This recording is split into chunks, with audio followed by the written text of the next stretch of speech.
You're listening to Civic Media.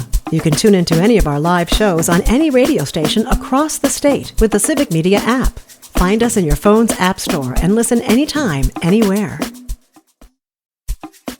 This is your WGBW Daily News Roundup for the Talk of Green Bay, 97.9 FM and 1590 AM.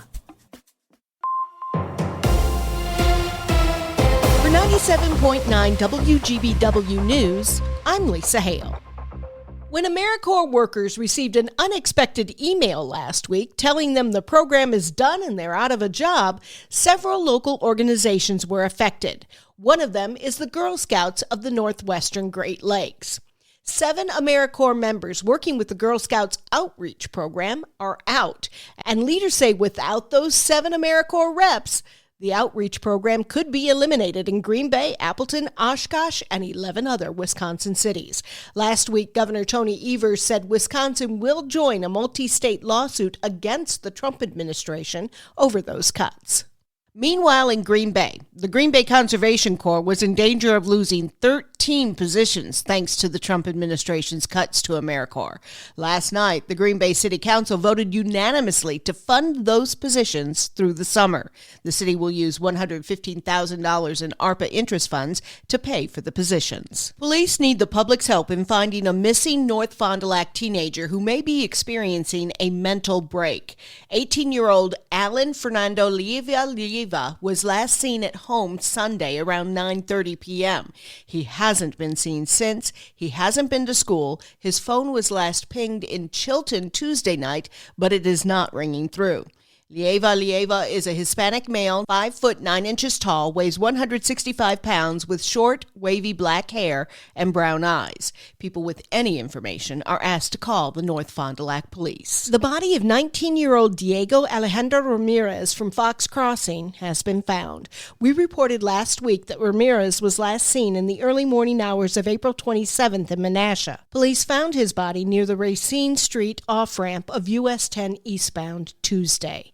They don't suspect foul play, but an investigation is continuing. Police say they do not plan on releasing any more details. One worker was hospitalized after a chlorine leak at a water treatment plant in Alloway Monday. Green Bay Metro Fire Department and its hazmat team successfully contained the leak on a 100-pound chlorine cylinder. The leak did not impact the safety of the water supply system, and the air of the nearby neighborhood was monitored to ensure resident safety. Wisconsin is one of the top 10 states with the most workers in meatpacking and processing, and the rules could be changing. Some advocates say that could put workers in harm's way. Savannah Tomei-Olson has that story. The Trump administration is now changing safety rules for those employees, and experts say it could put them at higher risk of getting hurt. The U.S. Department of Agriculture is overhauling regulatory protections to permit faster processing lines for pork and poultry companies. It says the goal is to allow these plants to set their own speeds, and that research has confirmed no direct link between processing speeds and workplace injuries. But labor advocates say that's not true, citing the USDA's own data from January. Georgetown University's Debbie Berkowitz is a former OSHA official who studies how processing speeds impact safety. She gives this example from USDA data showing what happens when processing goes faster. In poultry plants, 82% of workers were at increased risk of musculoskeletal disorders. Berkowitz says it's hard for workers to speak up when conditions aren't safe. There's a real fear of speaking out and speaking up to companies when things are unsafe. And the meat industry is disproportionately made up of refugees and workers of color. Wisconsin has more than 500 meat plants statewide. For Civic Media News, I'm Savannah Tomei-Olson. The mother of an inmate who died of dehydration and malnutrition at one of Wisconsin's maximum security prisons last year has filed a federal lawsuit alleging guards failed to give him water or his medication. Donald Mayer was found dead in his cell at Waupun Correctional Institution in February 2024. Court documents show guards had turned off the water to the cell during the week leading up to his death without documenting it and didn't give him his mental health medication. Mayer's mother, Jeanette Mayer, filed the lawsuit seeking unspecified damages in federal court in Milwaukee. The prison's former warden pleaded no contest that same day to a misdemeanor charge in connection with Mayer's death and was fined $500. The chief judge of Milwaukee County Courts says that while a worry-free courthouse would be ideal, the law does allow the government to carry out warrants. Stuart J. Waddles has more from the top judge in the county. Judge Carl Ashley talked to the media earlier this week after the arrest of Judge Hannah Dugan. In a perfect world, we would have the opportunity to have a courthouse where people would never have to worry about coming there for their activities. But the reality is there are legal parameters which allow the government to effectuate warrants, and we're not going to interfere with that. Judge Ashley did confirm that a reserve judge will handle her cases as the state Supreme Court suspended Judge Dugan during the proceedings. Judge Dugan faces federal obstruction charges for allegedly diverting ICE agents and aiding an undocumented immigrant's exit from the courthouse. The Wisconsin DNR is reporting elevated fire danger throughout the state, and it will remain so for this week. An Oconto County firefighter sustained minor injuries fighting a grass and woods fire in the Townsend area Monday. Most of the counties in the northern portion of our listening area are listed as having a high fire danger. Green Bay and the Fox Valley are listed as moderate. The DNR expects the fire danger to remain elevated at least through Saturday, when more rain is expected.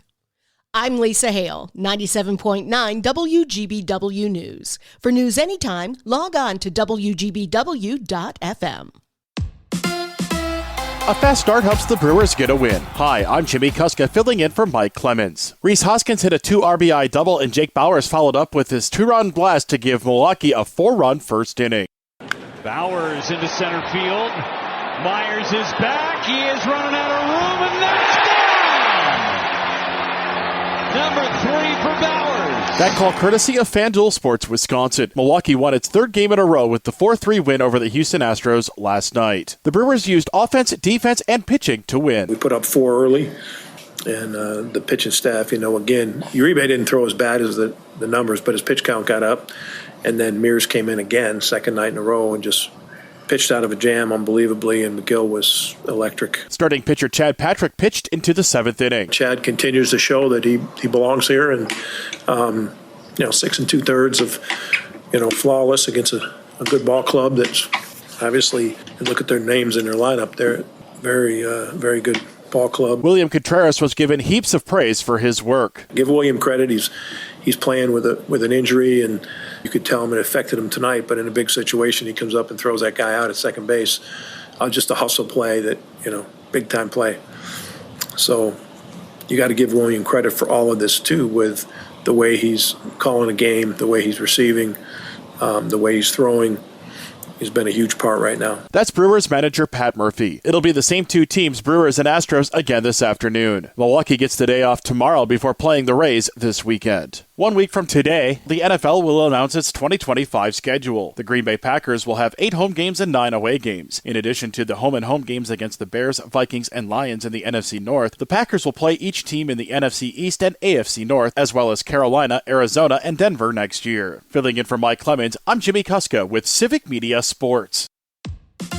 On your entertainment beat, I'm Pete Schwaba. No one told Jennifer Aniston life was going to be this way. The Friends actress was a victim of vandalism earlier this week when a 70-something-year-old man tried to crash through the gates of her home. He tried to escape, but it's like he was always stuck in second gear. The actress was home at the time of the crash, but was uninjured. KABC in Los Angeles says the man was booked for felony vandalism and the investigation is ongoing. Although it hasn't been her day, it could still be her week or month or even her year. Blue's Clues star Steve Burns says waiters made more than he made hosting the popular children's show. Burns talked about his meager earnings while appearing on Rainn Wilson's Soul Boom podcast. Burns told Wilson that although he didn't get paid much, he didn't mind at the time because the Nickelodeon show was a side hustle and that most of his income came from voiceover work. The former fake animated dog owner said when he landed the gig, it was after auditioning for what he thought was a voiceover.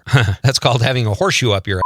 Mostly sunny today with a high right around 61 this afternoon. A little breezy with wind northeast at 15 to 25. Clear tonight, 38. Tomorrow, sunshine near 60.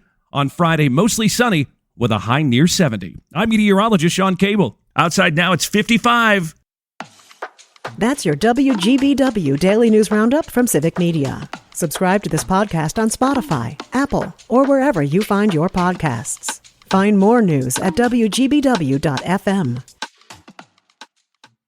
The national news cycle never stops, but it can be hard to find news about your local community. Civic Media is dedicated to providing quality local and state news coverage across Wisconsin. With the Civic Media app, you can get notifications about local stories that matter to you and your community. Find the free Civic Media app in your phone's app store and choose notifications from the menu to tell us what kind of news you want to hear about.